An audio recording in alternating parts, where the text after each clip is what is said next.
Company His Excellency Ronaldo Kweku Fuado, Ejana to me, I also some company etimi as we high judge courts, high courts for one more justice Makomaku Idu, or swear one more in a one more quaquay Juma, or a Supreme Court Rebaba na ama and Yemen so etimi ako enkai. Sabra Manugusa say Company His Excellency Ronaldo Kweku Fuado Casachim say, Jumedia one more Equakudi and one more share, say one more ebitimi ama attend ehon adwuma no eno so ehon atimi abenyam dwumadie na asie no na orefe se ana Messi Adeikoti na afi Mrs Cynthia Morrison Dr Bridget Kafui na afi wonmo keka ho nyina no osre wonmo se ebra sabere wonmo ekwa yede position yi kwa kom wonmo no eno nkyere se nipa bi ma wonmo aye wonmo bone no one baby dina would to me one way so one day try one more car and I say any quasi was one more yeno one more baby name one more share so one bit me ama and munyam aba eduma a one more quaco yeno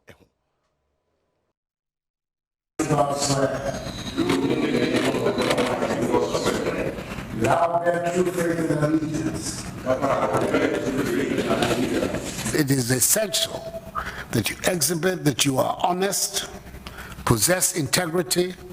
and a sound knowledge of the law. A corrupt or incompetent judge is a danger to the public interest and judicial administration. The situation where judges prefer judgments on the basis of decisions from lower courts and cite them as law is not acceptable, and even less so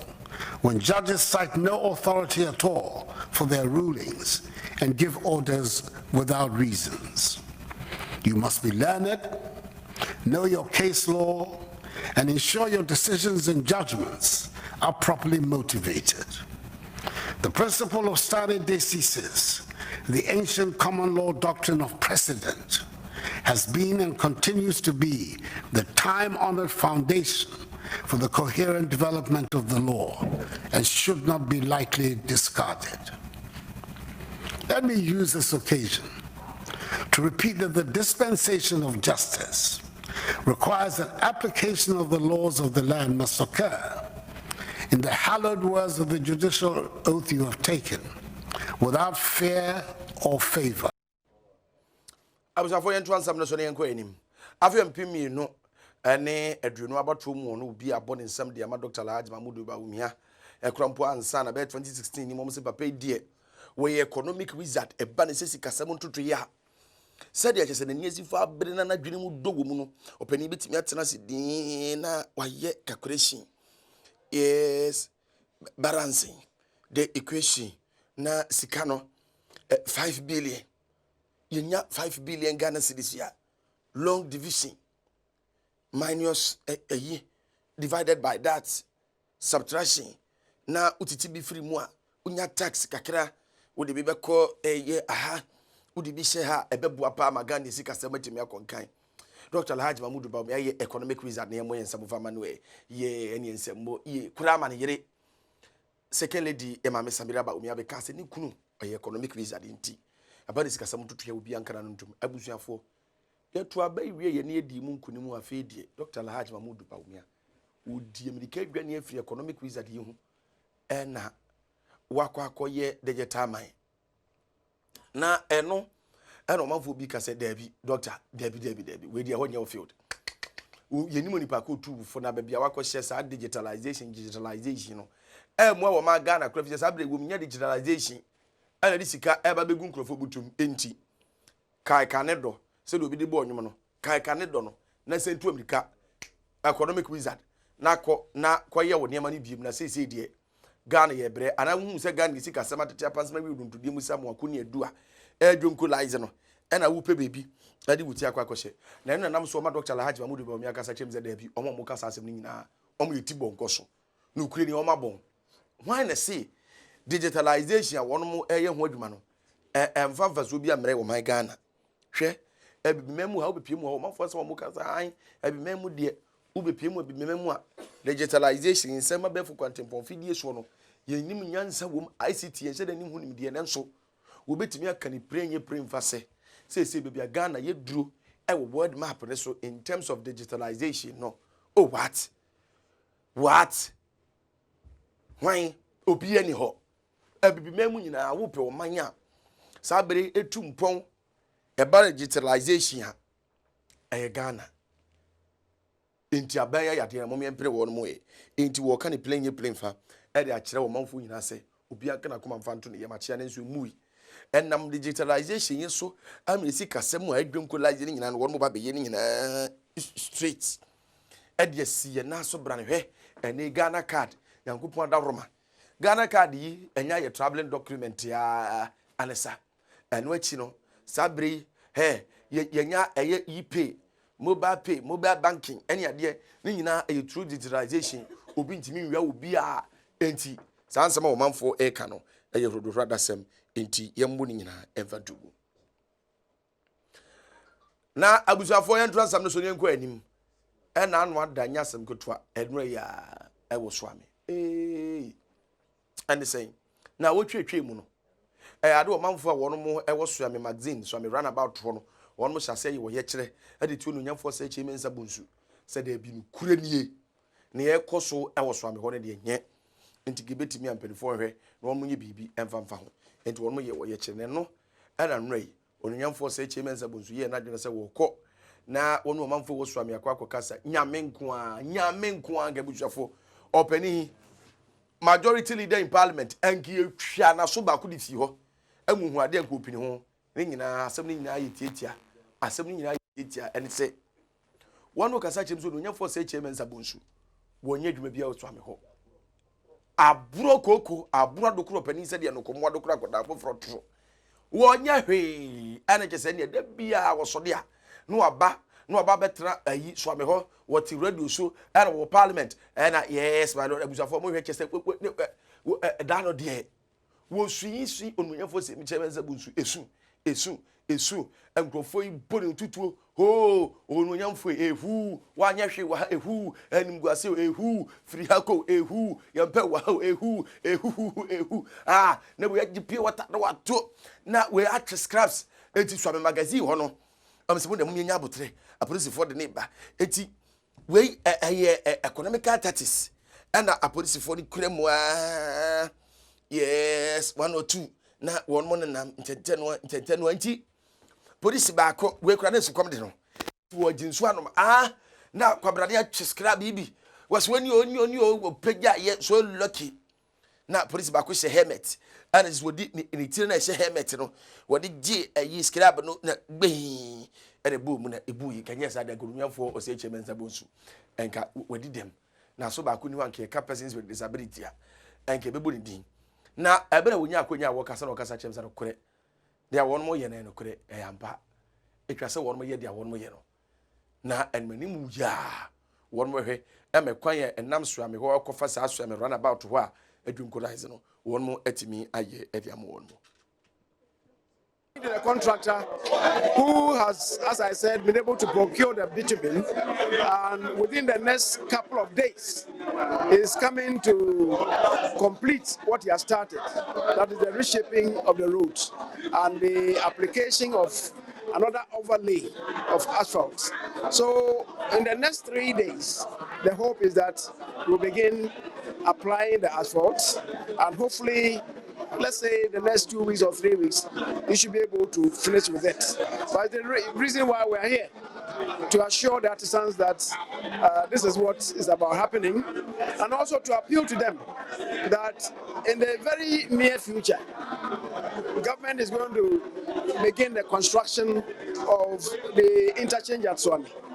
It is also going to cause some dust. And if it's difficult for them to tolerate this, it will also be very difficult for them to tolerate the other one, the major construction. I'm the face of government, so if they are really angry that it's been a while since the scraping of the surface and dust is killing them, certainly when they see any government official, they will vent their spleen on the person. So I'm not worried. See, abusafo mo no mo jeja nche nyina si alifuo yusu statistical tatisia de hwe ebia no obi betwe dade bi ne ade o mani yebe enti o se nya hwe mimi obi ankra ko manfanto ne wempra Acquah ba ko na na ko wura police fo ne metwa na so, but God being so good no waji wom na edom kuma wo Ghana yamra se bedwafi no won mo kasa kyerem ze da bi won mahunu video bi won mo anyo so koda say yes men in uniform so bedwafi bi Acquah che galamsey fo bi na kwan won de galamsey fo no e fa so no ebusuafo e tan eni ho kwan koda say we say yitimi esoso so won se sa etutura se mi nyina esie efiada don ewo wo boase asantemantam no emu say yes nkrofo bi ya galamsey fo na won mo Acquah gura Anglo Ashanti fo won ma sase mu na kwan de galamsey fo ne fa so ye de wo mo to atechem na ye de bi no mu tie bura techenim na ye tie bi no mu ti so ye tie bi no mu ti so ye tie bi no mu ti so obi kura wo ha ye de na ye ponko na yi won mo ye ponko ye so me ko bi mu wo atechem o na ye adango ma so ede adango ma so ede kwabrane wo ho ye bo kwabrane ti ko se pe na wodi ne de twitwi atechem mu a Adam Kumane said, Debbie. This is so appalling. Enti, one woman is Adjumano. Ye for me, Namrana, Yemetro one muscle. Disturbing reports on the treatment meted out to suspected illegal miners who were arrested on the premises of Anglo Ashanti, a mining company in Obuasi, by military officers. We are well informed that on the 15th of July, the military arrested some suspected illegal miners on the Anglo field and subjected them to torture, inhumane treatment, abuse of their human rights, amongst others. The minority find this development most unfortunate, disturbing, and we strongly condemn the use of brute, excessive,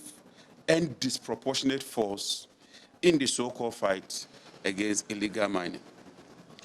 This flagrant disregard of our laws and constitution under the Akufo-Addo-led government is most unfortunate and must be roundly condemned in the strongest terms possible. We find this incident despicable. We find this incident unfortunate. And we find this incident highly reprehensible. Even more disturbing is the fact that the Akufo-Addo-led government has remained mute following this incident. This is a heinous crime meted out to ordinary Ghanaians. You and I would agree that the level of unemployment is at an all-time high. And so even as we claim that we are fighting against illegal mining, it ought to be done in accordance with law. We would not countenance any attempt by this government using military force to brutalize, maltreat, and subject ordinary Ghanaians to inhumane treatment. Even as they do this, they have turned a blind eye to foreigners. Whilst they are chasing Ghanaians, pursuing Ghanaians, and brutalizing the ordinary Ghanaian, foreigners are always being treated with kid gloves. And in some instances, the law is compromised to favor these foreigners when they fall foul within the laws as far as the mining sector is concerned. Ladies and gentlemen of the press, you will recall the infamous incident involving a Chinese galamsey queen known as Aisha Wang. Following her arrest for her involvement in illegal mining, rather than prosecuting her to serve as a deterrent to others, the state unilaterally and surprisingly discontinued the case in court. On a Abusafo yentwa nsam so na afi yenko yenim na ayi TUC for metre trade union congress for no kasa kyerem se no kurani senate for ni won mun ni yentien manimu ya won nyana nka senate kura ya hand over the am won mo ifiri se uhwemu a kwan ya senate for efa so a won mu edi dwuma no mo enenyi ho kura twetwe panin e de yema trade union congress for Dr. Yauba, and other sons of Etons and Trefo, and my workers actually say, Sabra Manusa and Woka say, one no more Chicabia, one try the masonity for you cannot say a class system. No, one more baby Jatria, if you say, Sikas net to demo one and Sonny Kura, one minimum, sir, buying cost of living allowance 15% no bit chia. Nenso, Sikas net to 4 inches a yas net for, and one more a and one quarantine, Nimu Yano, one was less buying and hay, now when you be.